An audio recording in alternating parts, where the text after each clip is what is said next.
You know the feeling, right?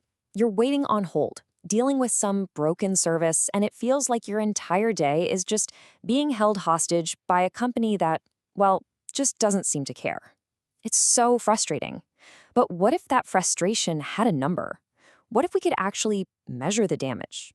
Well, someone did just that, and let me tell you, the results are pretty eye-opening. Let's dig in. So, this is the big question right here. What is a day totally wasted on bad customer service really cost you? And I'm not talking about the refund you might, eventually get or the monthly fee you paid. No, this is about the hidden price tag on your time, your focus, and your mental energy, the stuff you can never, ever get back. Okay, so to break this down, the analysis uses a scenario that is probably way too familiar. Your internet goes out, you call up your provider, in this specific case it was Cox Communications, and you schedule a repair. They give you that classic super wide all-day appointment window. So you wait, and you know what happens next? Nothing. They're a complete no-show. All right, so let's get into the first big idea here. A universal problem. And look, even though we mentioned a specific company, that part doesn't really matter. The experience itself, it's totally universal. That feeling of being stuck, of having your entire day just derailed by a service you pay for, yeah, pretty much everyone can relate to that. We all know that feeling. It's infuriating, right? But what if we could actually measure the damage? What if we can move past just being angry, which, believe me, is justified, and actually get analytical about it? What if we could put this whole miserable experience under a microscope and figure out the true cost? Okay, section 2, quantifying frustration.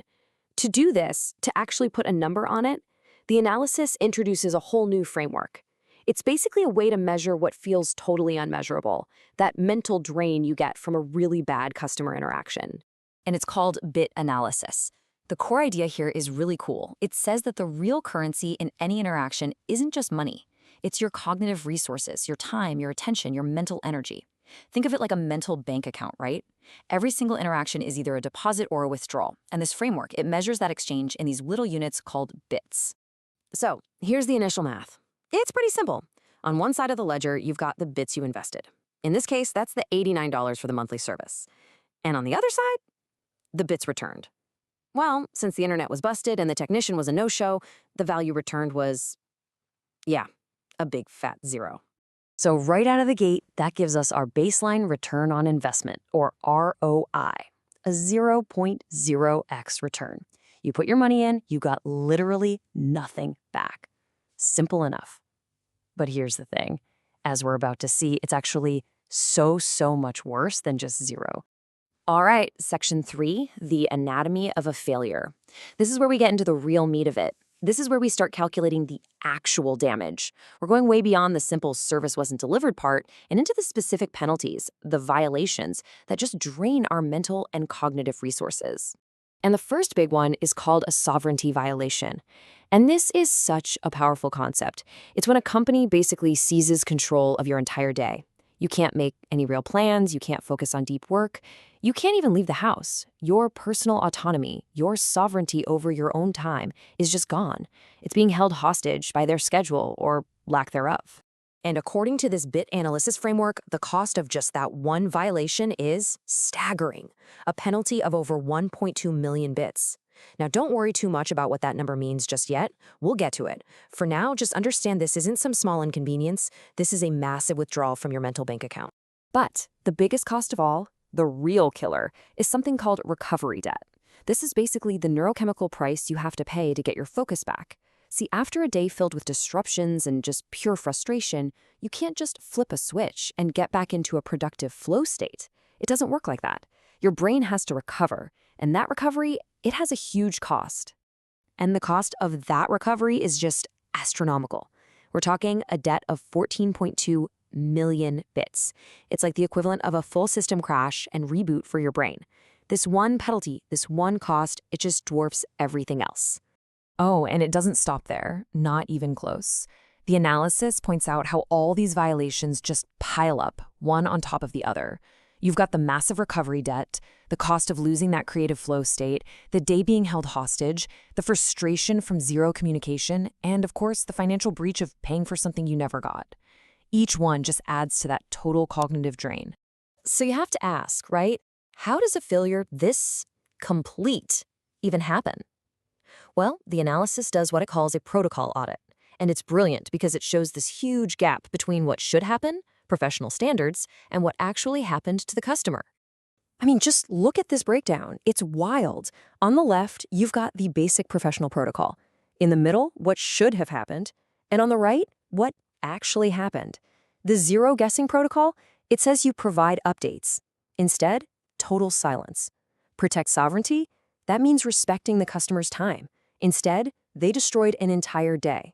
And maybe the most basic one of all, deliver or declare.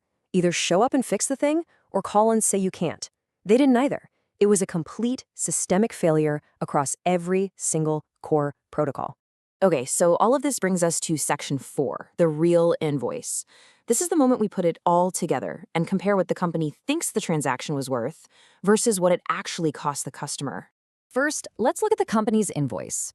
On it, you see this number, $89. Simple, familiar. That is the only cost they even acknowledge. But then you look at the real invoice, the invisible one, and it looks like this. A net loss of nearly 15 million bits. It is just a catastrophic cognitive drain. And this visual just says it all, doesn't it? It perfectly illustrates the insane difference in scale. The build amount, that $89, it's a tiny little sliver. You can barely even see it next to this mountain of cognitive cost. The financial part of the transaction is a rounding error compared to the real damage that was done. Okay, last section. Making invisible costs visible. So why does all this matter? What's the big takeaway from putting a bunch of numbers on a really bad day? Well, it really boils down to this single powerful idea from the original analysis. The $89? That's the part they put on the bill. The 14.9 million bits? That's the part they never, ever see. This whole thing is about making those invisible costs visible. And at the end of the day, this isn't really just about dunking on one internet provider.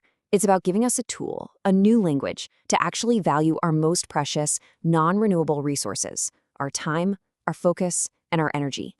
It's a way for us to recognize when they're being drained and to really understand their immense value. So I'll leave you with a question to think about. The next time you have one of those experiences that just absolutely drains you, whether it's the company, a project, whatever it is, just take a second and ask yourself, what's on my invisible invoice?